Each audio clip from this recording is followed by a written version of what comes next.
하나님의 말씀을 봉독하겠습니다. 신약성경 마태복음 제16장 15절로 20절입니다.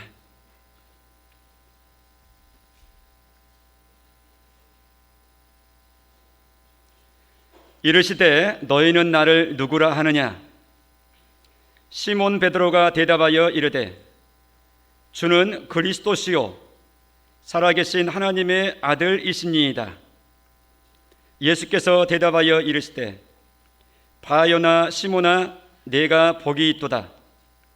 이를 내게 알게 하니는 혈육이 아니요 하늘에 계신 내 아버지시니라. 또 내가 네게 이르노니 너는 베드로라. 내가 이 반석 위에 내 교회를 세우리니 음부의 권세가 이기지 못하리라. 내가 천국 열쇠를 네게 주리니 내가 땅에서 무엇이든지 매면 하늘에서도 매일 것이요 내가 땅에서 무엇이든지 풀면 하늘에서도 풀리리라 하시고, 이에 제자들에게 경고하사 자기가 그리스도인 것을 아무에게도 이르지 말라 하시니라. 아멘. 본문 말씀은 우리 신약 성경 중에 대단히 유명한 한 본문입니다. 예수님이 제자들한테 질문을 하셨습니다. 너희는 나를 누구라 하느냐 하는 질문입니다. 이에 대해서 16절에 보니까 시몬 베드로가 대답을 했습니다. 주는 그리스도시요 살아계신 하나님의 아들이시니이다. 우리 한번 해보겠습니다. 주는 그리스도시요 살아계신 하나님의 아들이시니이다. 이 대답을 들은 예수님이 17절에 보니까 그렇게 평가를 해주십니다. 바요나 시몬아 내가 복이 있도다. 네가 복이 있도다. 그 대답을 들으신 예수님 대꾸하시는 것이 네가 복 있는 대답했다 하는 말씀이겠습니다. 대답 잘했다는 말이죠. 여기 보니까 바요나 시몬아 그랬습니다. 베드로의 본명이 여기 나왔습니다. 그의 이름은 시몬입니다. 그런데 바요나라고 하는 말은 요나라고 하는 사람의 아들이라는 말입니다. 바라고 하는 말이 히브리어로 누구누구의 아들이라고 하는 원문을 그대로 적어 놓은 거예요.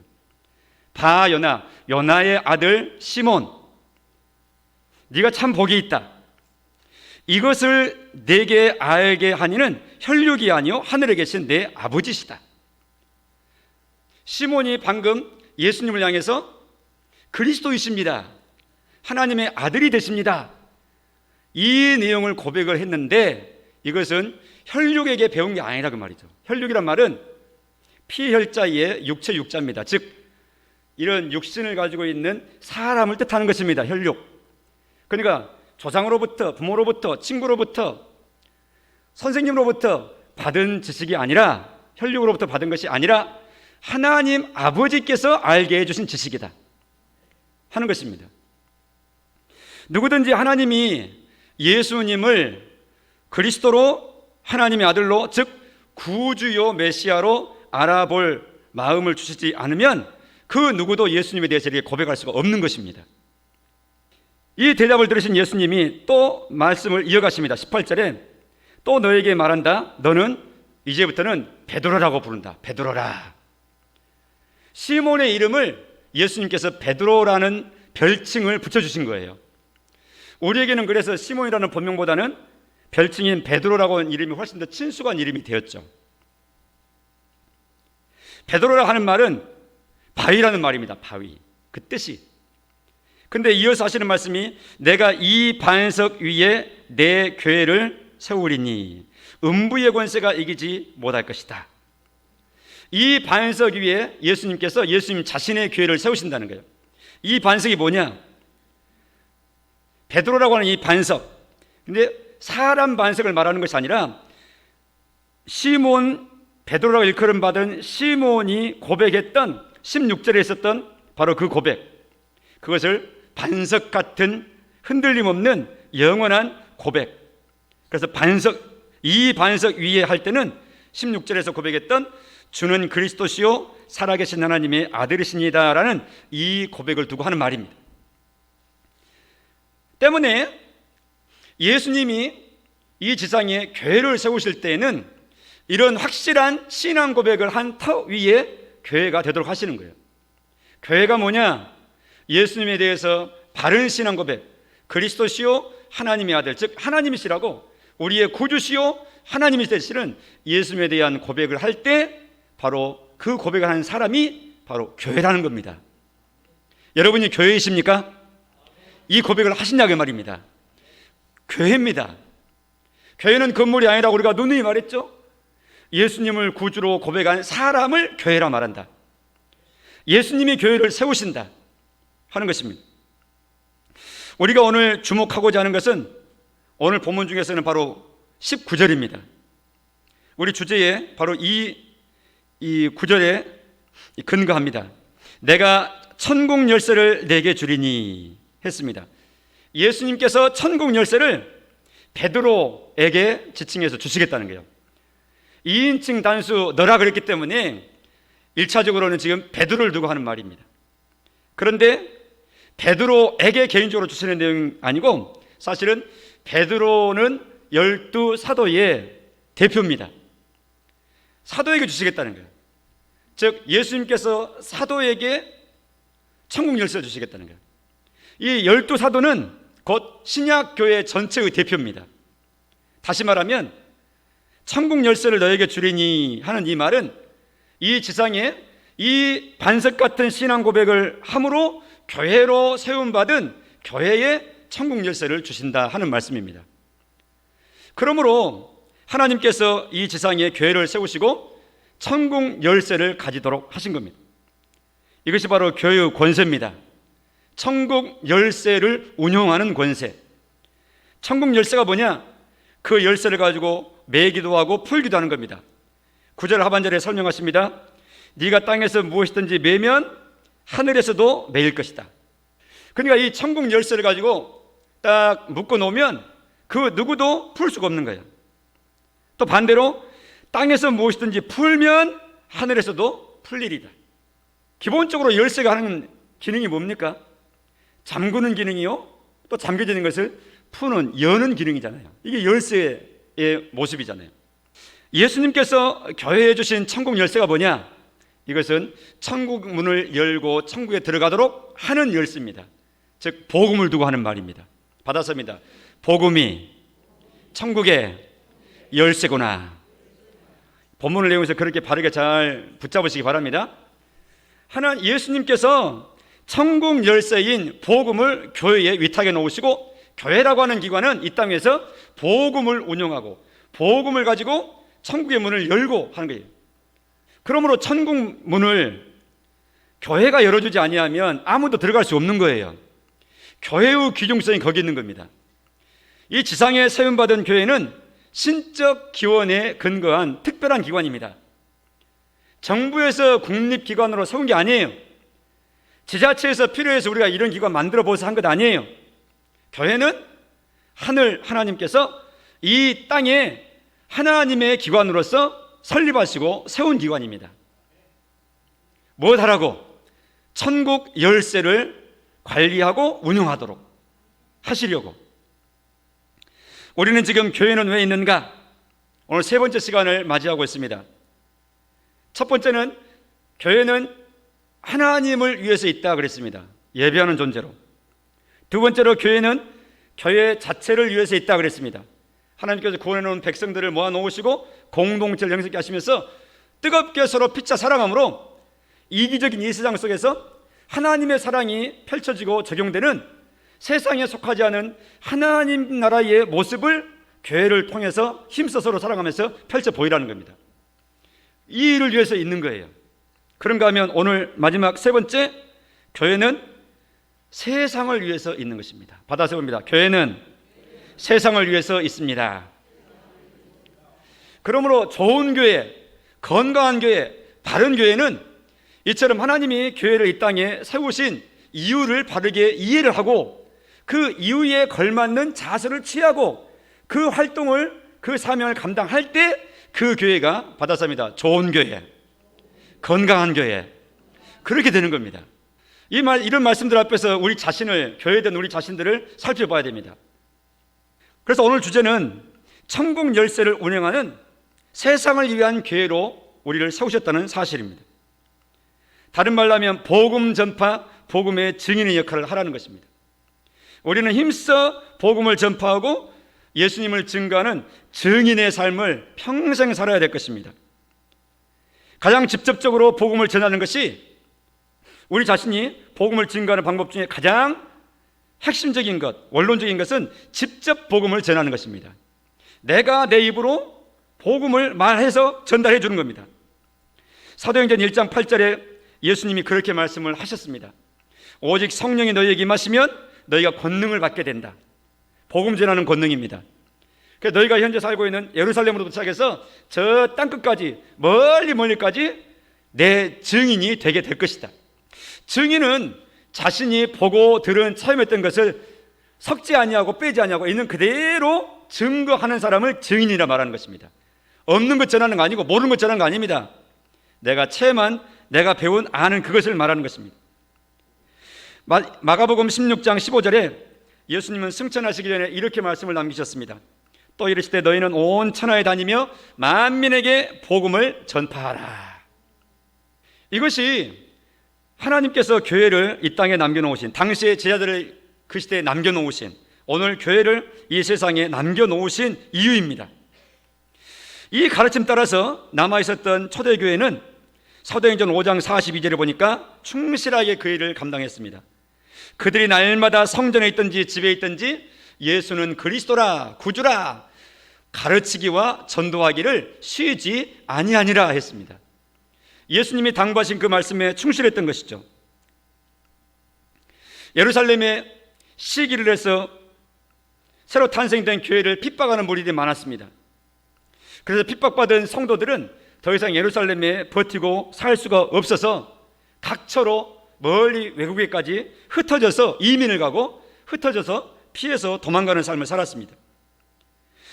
사도행전 8장 4절 말씀에 의하면 그렇게 해서 흩어진 그 성도들, 그들이 어떻게 했습니까?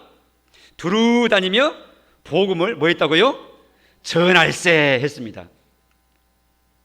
핍박받아서 살 것이 궁핍하고 사느라고 도망가느라고 바쁘고 안전을 확보하느라고 힘든 그 시기인데, 그럴 때에도 그들은 두루 다녔던 곳, 도착했던 곳에서 복음을 전했다는 거예요.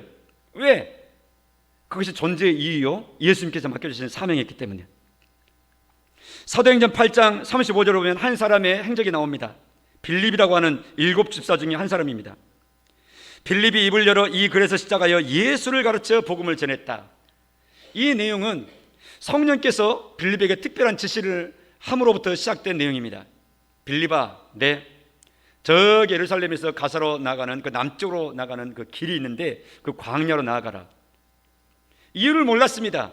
지시받아 순종해서 갔습니다. 갔더니 예루살렘의 성지순례 왔다가 자기 고국으로 돌아가는 저 이방 땅에 큰 고관이 귀국길에 올라서 지금 행렬을 이루어서 가고 있는 중이었습니다. 성령님이 말씀하십니다. 수레로 가까이 나아가거라. 갔더니 그 수레의 주인이 수레에 앉아서 두루마리를 펼쳐가지고 이사야서의 본문을 읽으면서 내려가고 있네요. 참 경건한 이방인이었죠. 그 먼 땅에서 특별 휴가, 특별 이 허락을 받아가지고 예루살렘의 성전에까지 지금 성지순례하고 돌아가는 길이에요. 성령께서 주신 감동에 따라서 빌립이 묻습니다. 나으리, 읽으시는 그 말씀을 이해를 잘 하십니까? 하는 대답이, 설명해 주는 사람이 없으니 내가 읽긴 하지만 무슨 뜻인지 모르겠는데 이게 누구를 의미하는 건가? 이사야서 마치 53장을 마치 읽고 있었는데 그가 털 깎는 자 앞에서 잠잠한 양처럼 있었다 하는 그 본문이에요. 빌립이 초청을 받아가지고 수레에 같이 올라가서 수레가 진행해 나가는 내내 함께 이제 구약의 성경을 설명합니다. 방금 읽었던 사도행전 8장 35절이 바로 그 이야기입니다. 빌립이 입을 열어 그 글에서 시작하여, 즉 그 고관이 읽었던 이사야서의 그 본문으로부터 시작해가지고 설명해가지고 결국 예수님을 가르치고 복음을 전해줬다는 것이죠. 그러니까 하나님께서는 흩어졌던 핍박받아 흩어졌던 초대교회 성도들이나 예수님께로부터 직접 전달받은 12사도나 이처럼 빌립처럼 7집사나 또 다양한 각 처에서 여러 사람들을 통해서 주님의 복음이 계속해서 전달되도록 이렇게 역사하셨던 것입니다. 고린도전서 3장 6절에 보면 바울이 자기 자신을 간증하는 내용이 나옵니다. 나는 심었고 아볼로는 물을 주었으되 오직 하나님께서 자라나게 하셨다. 복음 전하는 것을 농사 짓는 씨앗 심는 것에다가 빗대어서 설명하는 내용입니다. 사도 바울이 각 처에 다니면서 복음의 씨앗을 심었다는 거예요. 복음을 증거했다는 거예요. 예수님에 대해서 몰랐던 그 사람들에게 예수님을 소개했다는 거예요. 이게 심은 겁니다. 복음은 씨앗이라 심었다, 이렇게 비유하고 있는 거예요. 아볼로라고 하는 성경학자, 다른 사역자가 바울의 뒤를 이어서 들어와서 이미 심겨진 복음에 근거해서 예수님을 소개하고 교회는 이런 것이다 소개하고 신앙 전반에 대해서 성경 말씀을 근거로 해서 부지런히 양육을 한 거예요. 신앙 양육을 한 거예요. 이걸 일컬어서 물을 주었다, 이렇게 표현한 겁니다. 심는 것도 일꾼이 하고 물을 주는 것도 사람 일꾼이 하지만 그 씨가 나고 자라는 것은 하나님이 하시는 일입니다. 그래서 하나님께서 자라나게 하셨다 하는 것입니다. 우리는 나게 하지 못합니다. 우리는 자라게 만들 수 없습니다. 사람이 하는 일은 심는 겁니다. 그리고 심겨진 씨앗에 물을 주는 겁니다. 복음을 증거하는 일과 또 탄생된 하나님의 백성들 교회에 대해서 하나님의 말씀을 통해서 열심히 가르치고 양육하고 해서 성장케 하는 것은 우리의 몫입니다.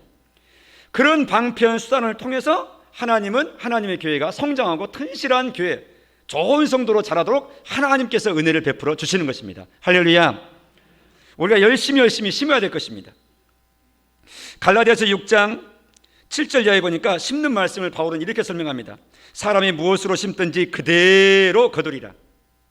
심는 대로 거두는 법칙입니다.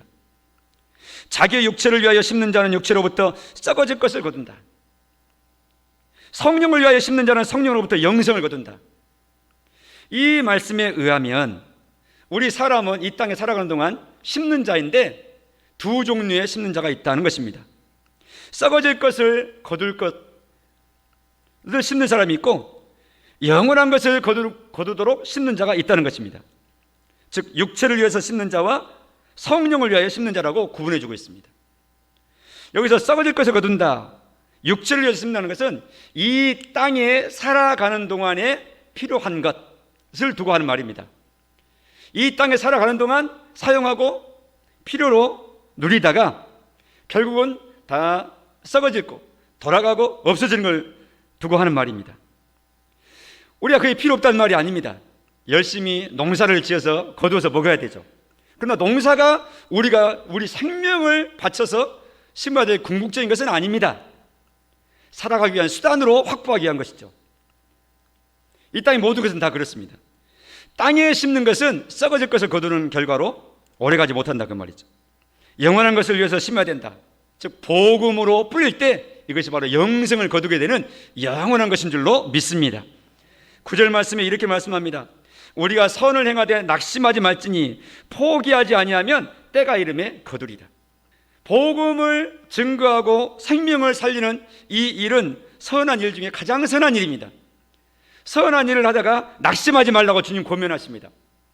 낙심할 일이 생겨난다는 뜻입니다. 그러나 낙심하지 말라. 때가 이르면 거두도록 하나님의 때가 있다는 것입니다. 우리가 해야 될 일은 심는 겁니다. 혹자가 그런 말을 한 경우 종종 하십니다. 아이고 저래도 필요 없더만 안 믿더만. 그 말은 잘못된 말입니다. 월권적인 말입니다. 자기가 해야 될 말이 아닌 말을 하는 겁니다. 믿고 안 믿는 것은 전하는 내가 하지 못합니다. 오직 잘하게 하시는 분은 하나님이시라 하는 말씀처럼 뿌리는 것은 우리가 뿌리고 전하는 것은 알려주는 것은 우리가 알려주고 할 수는 있지만 그러나 나하고 안 나고는 하나님의 몫입니다. 믿고 안 믿고는 하나님에게 달리는 것입니다. 그러므로 우리가 하는 일은 열심히 씨를 뿌리고 물을 주는 겁니다. 전도서 말씀에 의하면 풍세를 살피는 자는 파종하지 못할 것이요 구름만 바라보는 자는 거두지 못하리라 그랬습니다. 이것은 환경에 핑계대고 마땅히 해야 될 일을 하지 않는 것을 빗대어서 솔로몬을 통해서 교훈하시는 겁니다. 풍세를 살펴본다, 이런 사람은 파종하지 못한다. 바람을 살피고 날씨를 살피는 사람은 마땅히 지금 뿌려야 될 봄철이고 지금 일해야 되는데 뿌리지 않는 거예요. 날씨 핑계대고. 그런가 하면 구름만 바라보는 자는 거두지 못한대요. 추수 때 마땅히 열심히 거둬야 할 때 이때가 지나가 버리면 다 쏟아버리고 못 거두는데, 거둬야 되는데 날씨가 거두면 안 되겠구만, 이리 하고 날씨 핑계대고 구름 바라보면서 안 거둔다는 거예요. 주변 환경 바라보면서 마땅히 해야 될 일을 핑계대고 미루어 놓고 하지 않는 걸 두고 하는 말입니다. 지금은 열심히 심어야 됩니다. 복음으로 뿌려야 됩니다. 그렇게 할 때 5절 6절, 너는 아침에 씨를 뿌리고 저녁에도 손을 놓지 말아라. 자, 아침에도 씨를 뿌리고 저녁에도 뿌릴 수만 있으면 뿌려라, 그 말입니다. 이것이 잘 될는지 저것이 잘 될는지 혹 둘이 다 잘 될는지 알지 못함이니라. 이때 전하는 것이 결실이 맺혀질지 저때 증거한 것이 결실이 맺혀질지 모르는 거예요. 누가 어느 때에 전한 복음 때문에 예수를 믿게 되고 구원을 받게 될지 우리는 알지 못하는 겁니다. 시편 126편의 믿음의 시인이 그렇게 노래했습니다.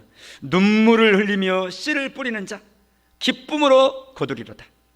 울면서 씨를 뿌리러 나가는 자 반드시 기쁨으로 그 곡식단을 가지고 돌아오리라. 우리는 눈물을 흘리면서 뿌려야 됩니다. 울더라도 뿌려야 됩니다. 지금 반응이 없더라도 열심히 뿌려야 됩니다. 이것이 바로 직접 복음을 전하는 것이고 이 일을 위해서 교회가 있는 것입니다. 받아서입니다. 세상을 위하여 복음 전하는 기관으로 교회가 있습니다. 내가 교회입니다. 나를 예수 믿는 사람 삼아주신 것은 바로 이 일을 위해서 있는 거라고요. 내 주변 사람이 나를 통해서 복음 전함을 들어야 될 사람인 거예요. 이것이 직접 전하는 겁니다. 직접 복음의 씨를 싣는 겁니다. 하나님에 대하여 계심을 말씀하고 하나님 앞에 떠나버린 내가 죄인이어서 하나님의 진노를 받을 존재인 것을 알려줘야 되고, 예수님이 오셔서 우리의 모든 죄를 감당하셨으므로 예수 믿으면 모든 죄 용서받고 하나님 앞에 자녀로 받아들여진다는 이 복음의 진리를 말씀해야 됩니다. 그래서 믿으십시오, 믿어야 됩니다 라고 간증하고 알려주고 이렇게 해서 예수 믿도록 도와줘야 되는 거예요. 복음이 뭡니까? 하나님이 계심을 알려주는 거예요. 우리가 죄인이어서 죽게 된 것을 알려주는 거예요. 예수님이 구주되신 것을 알려주신 거예요. 하나님, 죄인된 우리 구원자 예수, 세 가지를 붙잡고 말해주는 거예요. 공식이 그겁니다. 내가 깨달은 대로 내 말의 스타일대로 내 어휘를 사용해서 그 내용을 머릿속에 두고 알려주면 되는 거예요. 하나님이 계신데 모르고 사는 것이 죄란 말이요. 하나님이 계신 것도 몰라요. 복음의 씨앗을 열심히 심어야 됩니다. 씨앗은 반드시 싹이 나고 자랍니다. 이처럼 직접 전하는 것인데, 직접 전하는 방식 외에도 우리가 열심히 또 증거하는 방법이 있습니다. 이것은 소위 말해서 간접 증거 방식이라 말할 수 있겠습니다. 여러 가지가 있겠는데 그 중에 가장 첫 번째는 생활에서 감동을 주는 것입니다. 내 주변 사람에게, 이웃에게, 내 식구에게 내 삶을 통해서 감동을 주는 것입니다. 어떤 삶이 감동이 됩니까? 선한 삶이죠, 당연히. 악취 뿌리는 삶이 아니라 향기 뿌려주는 삶이죠. 어둡게 만드는 것이 아니라 밝게 빛이 나도록 살아주는 것이죠. 악명으로 알려지는 것이 아니라 모범으로 좋은 모델로 알려지는 선한 유명을 타는 것이죠. 이것이 삶에 감동을 주는 것입니다. 농사로 비유하자면 소위 말해서 이것이 씨를 심기 전에 밭을 가는 겁니다. 잡초로 꽉 묵혀져 있는 그 잡초 속에다가 씨를 아무리 던져서 뿌려 놓으십시오. 이미 그것들이 다 뿌리를 차지하고 있고 땅을 다 차지하고 있기 때문에 싹이 나기가 힘듭니다. 그렇기 때문에 밭갈기를 통해 가지고 다 소위 말해서 로타리를 쳐서 말이죠, 뿌리 다 캐내고 잡초 캐내고 돌 다 캐내고 부드러운 흙으로 옥토를 만들어 놓고 거기에 씨를 뿌리는 겁니다. 우리가 삶을 그리스도인으로서 착하게 산다, 선하게 산다, 선한 영향을 끼치면서 산다 하는 것은 이처럼 복음 사역을 위해서 밭을 가는 것과 똑같습니다. 그러니까 삶이 제대로 되지 않고 아름다운 삶, 덕을 끼치는 삶이 되지 않으면 그 지역에 복음이 저항을 받고 절대 받아들이지 않게 됩니다. 사람들의 마음이 딱 굳어지게 돼요. 마음은 닫게 돼요. 그러므로 우리는 빛된 삶을 살아야 됩니다. 주님 말씀하셨습니다. 마태복음 5장 16절에 너희 빛이 사람 앞에 비치게 해라. 그들로 너희 착한 행실을 보게 해라. 그래서 자기들은 안 믿어도 하나님 아버지께 영광을 돌리는 마음들이 그들로 하여금 되게 만들어버리라. 이렇게 살라는 것입니다. 역시 믿는 사람이라 다른 거예요. 믿으면 저래야 돼. 이런 삶을 살라는 겁니다. 베드로 사도도 말씀했습니다. 2장 12절에 너희가 이방인 중에서 행실을 선하게 가져라. 그러기 위해서 너희를 대하여 악행한다고 비방하는 자들로 하여금 너희 선한 일을 보고 오시는 날에, 예수님 재림하신 날에 하나님께 영광을 돌리게 해라. 우리를 악행한다고, 믿는 사람이 그러냐고, 교회가 그러냐고 이런 말 들으면 안 된다는 거죠. 그러니까 우리의 대인관계는 복음을 위해서 아주 칭찬받고 좋은 관계가 돼야 돼요. 모든 사람에 대해서다. 우리는 여러 사람들을 상대하겠지만 가장 가까이 있는 사람부터서 우리는 계산을 해야 됩니다. 이게 지혜로운 모습입니다. 우리는 한 가족을 형성하면서 가족 공동체에서 살아갑니다. 한 가족 내에도 보면 믿는 사람이 있고 안 믿는 사람이 있어요. 식구들 중에. 당연하죠. 지금 과정이니까, 믿어가는 과정이니까. 특히 우리 한국교회도 여성도들은 많고 남성도들은 적기 때문에 아내들은 주로 믿는데 그 가정에 안 믿는 남편들이 많이 계실 수 있어요. 1세기 당시에도 그랬었습니다. 그래서 베드로 사도는 그런 가정들을 향해서 베드로전서 3장 1절에서 그렇게 말하는 거예요. 아내들아, 이와 같이 자기 남편에게 순종하라. 이 말을 받는 이 아내들은 믿는 아내들, 믿는 여성도들을 두고 하는 말입니다. 집에 돌아가면 안 믿는 남편에게 잘 순종하십시오 라는 교훈입니다. 왜냐하면 이는 혹 말씀을 순종하지 않는 남편이라도 아내의 말 때문에 말미암지 않고 그 아내의 행실 때문에 구원을 받게 하려 합니다. 이게 하나님의 남편 구원 공식입니다. 불신 남편, 하나님께서 먼저 믿은 아내의 행실을, 변화된 행실을 통해서 마음문 열어주시고 하나님께로 이끄시는 데에 사용하시겠다는 겁니다. 그런데 교회 나간다고, 신앙생활 한다고 집안 사정 다 묵혀놓고요, 불성실하게 하고 펑크나고 식사 문제도 살림 문제도 신경 안 쓰게 되면 교회 좀 그만 가고 집안 살림 좀 해, 이런 말이 나오는 거예요. 그러면 크게 잘못된 겁니다. 그러니까 지혜롭게 해야 됩니다. 하나님 말씀에 다 자세하게 이렇게 세밀하게 알려주셨어요. 2절 보면 너희의 두려워하며 정결한 행실을 봅니다. 남편이 믿는 아내의 하나님 두려워하면서 정결하게 사는 그 모습을 잘 본다 그 말이죠. 날마다 한 식구로 살아가니 매일매일 보잖아요. 믿는 아내가 어떻게 달라져 가고 있는지, 어떻게 신앙생활을 하고 있는지. 3절 너희의 단장은 머리를 꾸미고 금을 차고 아름다운 옷을 입는 외모 단장하지 말고, 당연히 여성이니까 외모에 관심이 많죠. 그 정상적입니다. 여기서 외모 단장하지 말라 그 말은 외모 단장하는 것에만 치심하지 말라 그 말입니다. 외모 단장하는 것 자체를 정죄하는 것 아니에요. 우리는 꾸며야 돼요. 화장도 해야 돼요. 액세서리도 알맞게 잘 꾸미고, 이거 멋진 겁니다. 잘하는 거예요. 그런데 거기에서만 그쳐 있지 말라는 말입니다. 4절 오직 너희 마음에 숨은 사람을 단장을 해라. 숨은 사람이란 말은 속사람, 인격을 두고 하는 말입니다. 온유하고 안정한 심령으로 썩지 아니할 것으로 그렇게 단장을 해라. 부드러운 마음, 따뜻한 마음, 친절한 마음, 예수님 닮은 마음, 할렐루야, 그런 마음으로 속사람, 신앙의 인격이 계속해서 신앙생활을 할수록 이거저하고 성장해 나아가게 되면 그 모습을 같이 살아가는 남편이 보지 않느냐.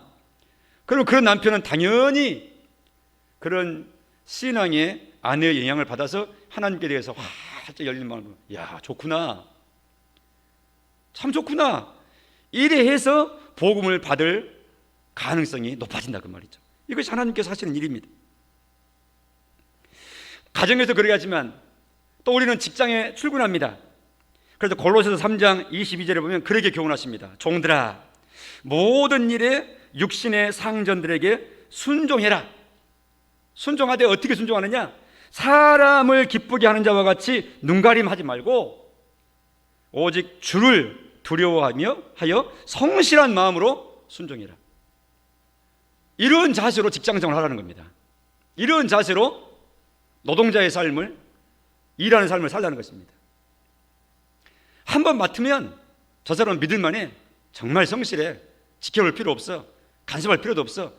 항상 최상으로 해줄 사람이야. 이렇게 아예 신뢰를 받는 사람으로 자기 자신을 세워나가라는 것입니다. 항상 감시받아야 되고, 또 점검받아야 되고, 또 감리받아야 되고, 또 캐내야 되고, 이러면 얼마나 피곤합니까? 그리스도인들이 그런 의심받는 것은 부끄러운 일입니다. 그러나 이것이 엄연한 현실이기도 돼서 우리는 회개해야 됩니다. 이렇게 함으로 생활에 감동을 주므로 일종의 복음을 위해서는 밭갈기를 해서 우리 주변 사람들이 하나님께 대해서 선한 마음을 품고 복음을 환영하는 그런 환경이 되도록 하는 것이 세상을 위해서 우리가 해야 될 사명이라 그 말이죠. 이 일을 위해서 이 세상에 교회가 함께 섞여서 살아가도록 하신 거예요. 그런가 하면 또 우리가 간접적으로 복음을 전하는 일 중에는 복음 사역을 위해서 물질로 후원하는 일이 있습니다. 군대 용어로 쓰자면 군수물자 보급품을 조달하는 것입니다.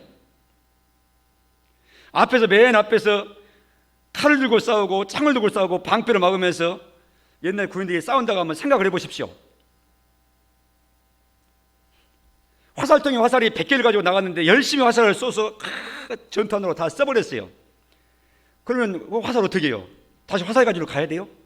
그럼 여기는 누가 지켜요?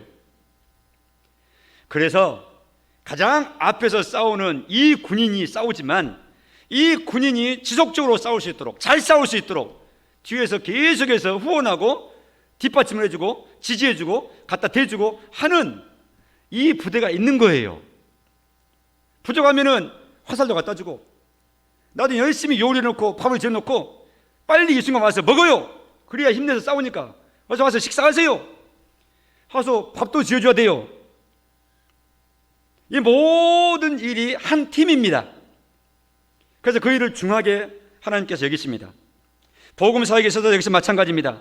저 앞에 나가서 외국에 나가서 선교를 합니다. 혼자 가서 독단적으로 할 수 없습니다. 뒤에서 후원군이 있어야 됩니다. 앞에서 목회자들이 또 전임사역자들이 열심히 목회 활동을 합니다. 혼자 못합니다. 온 성도들이 한 팀이 되어서 함께 해야 되는 것입니다. 선교비를 작정을 하고 전도비를 헌금을 하고 물품을 후원하고 옷을 모아서 선교지에 보내드리고 자동차가 낡아서 날마다 헌 자동차로 고생하니까 고쳐야 되겠습니다. 후원해 주세요. 그런 소식이 들려오면 십시일반으로 다 모아서 만들어내서 그 현장에서 효과적으로 일을 본론의 에너지를 쏟을 수 있도록 주변 일에 에너지가 소진되지 않도록 함께 힘을 합해야 되는 것이죠. 이 모든 것이 다 하나님께 드려지는 멋진 복음 사역자 모습들입니다. 이 일을 빌립보 교회가 바울에 대해서 잘했던 것을 바울이 칭찬했습니다. 빌립보서 4장 15절을 보니까 빌립보 사람들아 너희도 알거니와 복음의 시초에 내가 마게도냐를 떠날 때에 주고받는 내 일에 참여한 교회가 너희 외에 아무도 없었느니라. 마게도냐라고 하는 이 넓은 지역 내에 빌립보라고 하는 시가 있었고 거기에 믿는 무리들이 빌립보 교회를 형성하고 있었어요. 바울이 거기서 사역을 마치고 다른 타지로 가게 될 때 선교를 모아가지고 예비를 마련해서 주었다, 그 얘기를 지금 하는 겁니다. 그런데 그뿐만 아니라 16절에 가면 바울이 데살로니가에 있을 때에도 너희가 빌립보 교회 너희가 한 번뿐 아니라 두 번이나 나의 쓸 것을 보내었다. 이미 빌립보를 통과해서 다 떠나간 바울인데도 빌립보 교회가 바울을 생각하고 선교비를 모아가지고 또 인편에 가서 전달해 줬다는 겁니다. 18절에 내게는 모든 것이 있고 또 풍부하다. 왜? 에바브로 디도 편에 너희가 준 것을 받았으므로 내가 풍족하다. 에바브로 디도는 빌립보 교회의 담임 목회자입니다. 그러니까 빌립보 교회가 선교금을 모으더니 담임 목회자가 직접 선교지에 타지에 있는 바울을 방문한 거예요. 격려하고 소식을 다 알고 그리고 선교비 전달하고 돌아와가지고 교회 내에 또 그렇게 하고 계십니다 하고 또 이렇게 기도의 제목 또 안부의 내용을 전달해 준 거예요. 이 일을 했다는 것이죠. 빌립보 교회가.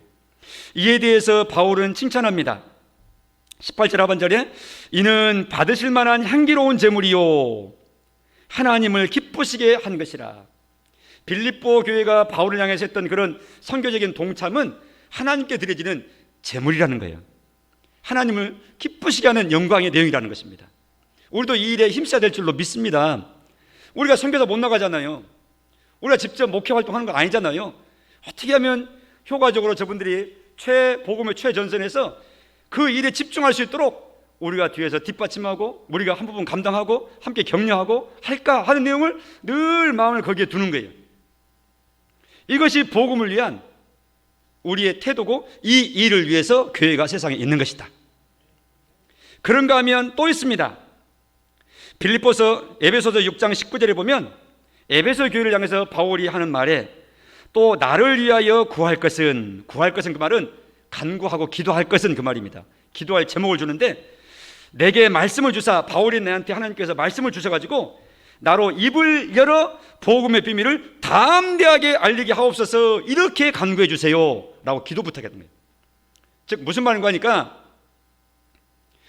교회를 하나님께서 세상 구원의 기관으로 딱 복음을 맡겨놓고 천국 예수로 세워놓으셨는데 이 일을 위해서 간접적으로 성도들 우리가 해야 될 일 중에 한 가지는 사역자를 위해서, 복음 전도자를 위해서 기도하는 거라고 말이죠. 이것을 또 군대에 빗대어서 보면 일종의 포병 지원이라 볼 수 있겠습니다. 포병 지원. 포병들은 앞에 나가 싸우는 부대가 아닙니다. 보병이 맨 앞에 가서 적군과 얼굴 맞대면서 싸우는 것이고요, 포병은 저 뒤에 멀리 서서 포를 쏘는 거예요. 포를 쏴서 우리 부대 앞에 떨어지게 쏴가지고 상대방 진영을 초토화시키고 폭발시키는 거예요. 제압하는 거예요. 그러면 보병이 싸울 때 쉽잖아요. 저기 포 떨어져가지고 막 우왕좌왕 있으니까 우리가 이기기 쉽잖아요. 보병들이 달려가서. 이렇게 포병이 지원하는 겁니다. 기도는 포병 지원과 비슷합니다. 기도하라 그 말이죠. 저들을 위해서, 저를 위해서 기도하시고 선교사님들을 위해서 기도하시고. 우리 주보에 7분의 내용이 이 주보에 기록되어 있잖아요. 2분의 선교사와 5분의 이 국내 사역자들이. 이분들 내가 만나본 적도 없고 사정이 어떤지 잘 모르지만 그럼에도 불구하고 위해서 기도하는 겁니다. 믿음으로 드리는 기도입니다. 그런 내용들은 하나님이 저들에게 힘주세요, 건강을 지켜주세요, 곤란할 때 지혜 주셔서 잘 처신하게도 도와주세요, 끈기를 주셔서 오래오래 잘 버티게도 도와주세요, 온 가족이 화목하게 도와주세요, 그 일에 집중할 수 있도록 돕는 손길도 붙여주세요. 우리 마음 가운데 그 현장에 필요하겠다고 여겨지는 내용들을 언급하면서 하나님 앞에 간구하는 믿음의 기도입니다. 보아서 기도하는 게 아니라 하나님께 믿음으로 알려드리는 거예요. 올려드리고 간구하는 것입니다.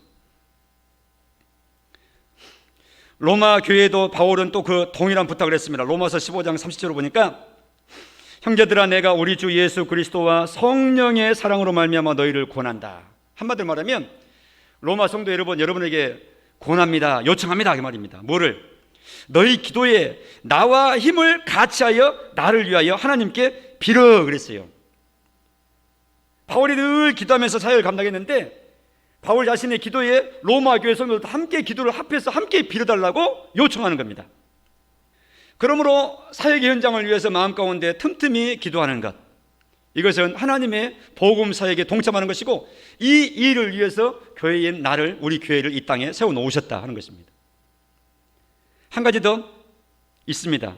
일종의 돌봄 사역이라 할 수 있습니다. 간병 사역이라 할 수 있습니다. 우리 주변에 이 돌봄의 사역을 우리가 많이 보고 있잖아요.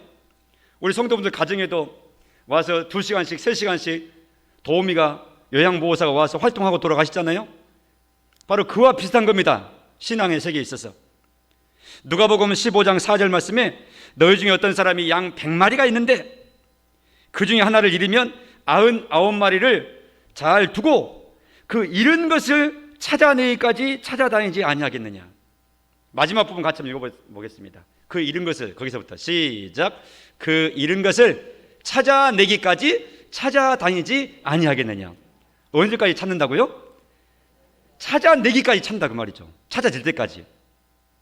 찾다가 포기하는 게 아니라 히브리서 12장 12절에도 그러므로 피곤한 손과 연약한 무릎을 일으켜 세워라 그랬어요. 피곤한 손, 연약한 무릎. 신앙생활 하다가 주저앉아 있는 사람들이 있습니다. 한때는 열심히 함께 예배를 했는데 한 달이고 2달이고 1년이고 2년이고 하나님 떠나서 더 이상 이 자리에 함께 예배하지 않고 우리 주변에 그대로 살고 있는 이웃으로 계신 우리 옛날 성도들이 얼마나 많습니까? 그분들을 찾아 일으키고 권면하고 위해서 기도하라는 겁니다. 찾아내기까지 찾으라는 겁니다. 이것이 복음 사역 중에 우리가 해야 될 일입니다.